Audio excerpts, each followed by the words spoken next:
எல்லை மீறிய மும்பை இந்தியன்ஸ் வீரர்கள் பிசிசிஐ தண்டனை அறிவிப்பு. இனி ஏமாற்று வேலை செய்ய முடியாது. பஞ்சாப் கிங்ஸ் அணிக்கு எதிரான ஐபிஎல் போட்டியின் போது ஆடுகளத்துக்கு வெளியே இருந்த மும்பை இந்தியன்ஸ் அணி வீரர் டீம் டேவிட் மற்றும் பயிற்சியாளர் கீரன் பொலார்ட் ஆகியோர் ஒயிட் கேட்குமாறு பேட்டிங் செய்து கொண்டிருந்த சூரியகுமார் யாதவுக்கு சைகை காட்டினர். இந்த விவகாரம் பெரிதாக வெடித்தது. தொலைக்காட்சியில் வெளியான இந்த காட்சிகளை கண்டு ரசிகர்கள் கொந்தளித்தனர். கிரிக்கெட் விதிப்படி களத்திற்கு உள்ளே இருக்கும் வீரர்களுக்கு வெளியே இருக்கும் வீரர் யாரும் போட்டியில் அம்பையரிடம் ரிவ்யூ கேட்க எந்த வகையிலும் உதவக்கூடாது. இந்த போட்டியில் மும்பை இந்தியன்ஸ் பேட்டிங் செய்த போது 15வது ஓவரில் சூரியகுமார் ஒரு பந்தை அடிக்க நகர்ந்து சென்று முயன்றார். ஆனால் பந்து பேட்டில் படாமல் தூரமாக சென்றது. சூரியகுமார் யாதவ் நகர்ந்து வந்ததால் அதற்கு ஒயிட் கொடுக்க மறுத்துவிட்டார் களத்தில் இருந்த அம்பையர். அப்போது வெளியே இருந்த மும்பை இந்தியன்ஸ் வீரர் டீம் டேவிட் ரிவ்யூ கேட்குமாறு சைகை செய்து பின்னர் தான் திரையில் காட்டப்படுகிறோம் என்பதை உணர்ந்தவுடன் கைகளை மடக்கி கொண்டார். அதே போல பேட்டிங் பயிற்சியாளர் கீரன் பொலார்ட் ரிவ்யூ கேட்குமாறு வாயசை கையசைவிலும் கூறினார்.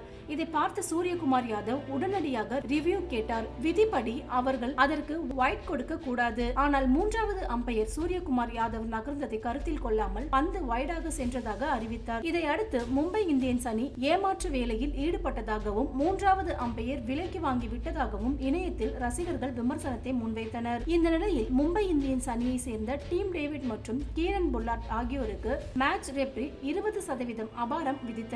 இனி இது போன்ற தவறுகளில் மும்பை இந்தியன்ஸ் அணி ஈடுபட்டால் ரசிகர்கள் அந்த அணியின் வெற்றிகள் எல்லாமே அம்பையரின் உதவியுடன் பெற்றதாகவே கணக்கில் எடுத்துக் கொள்வார்கள். 2024 ஐபிஎல் தொடரின் இடையே 2024 T20 உலகக்கோப்பை தொடருக்கான இந்திய அணி தேர்வு நடைபெற உள்ளது. இன்னும் ஒரு வாரத்தில் இந்திய அணி தேர்வு குழு கேப்டன் ரோஹித் சர்மா, பயிற்சியாளர் ராகுல் டிராவிட் ஆகியோர் சந்தித்து பேச உள்ளனர். அந்த சந்திப்புக்கு முன்னதாக சில தகவல்கள் கசிந்துள்ளன. அதில் முக்கியமானது இந்திய அணியின் துவக்க வீரர் யார் என்பதுதான். கேப்டன் ரோஹித் சர்மா ஒரு துவக்க வீரராக ஆடப்போவது உறுதியாகியுள்ளது. ஆனால் மற்றொரு துவக்க வீரராகவும் மாற்று துவக்க வீரராகவும் அணியில் இடம்பெற போவது யார் என்ற கேள்வி எழுந்துள்ளது. 2022 T20 உலகக்கோப்பை தொடருக்கு பின் இந்திய அணியில் ரோஹித் சர்மா, விராட் கோலி இடம்பெறாத நிலையில் ருதுராஜ் கேவாட், யாஷ்விக் கெஜ்வால் மற்றும் சுப்மன் கில் இந்திய T20 அணியின் துவக்க வீரர்களாக ஆடி வந்தனர். தற்போது ஜெஸ்வால் ஐபிஎல் தொடரில் சரியாக ரன் குவிக்காததால் அவரை தேர்வு செய்ய வாய்ப்பு குறைவாகவே உள்ளது. ருதுராஜ் மற்றும் சுப்மன் கில் ஆகிய இருவரும்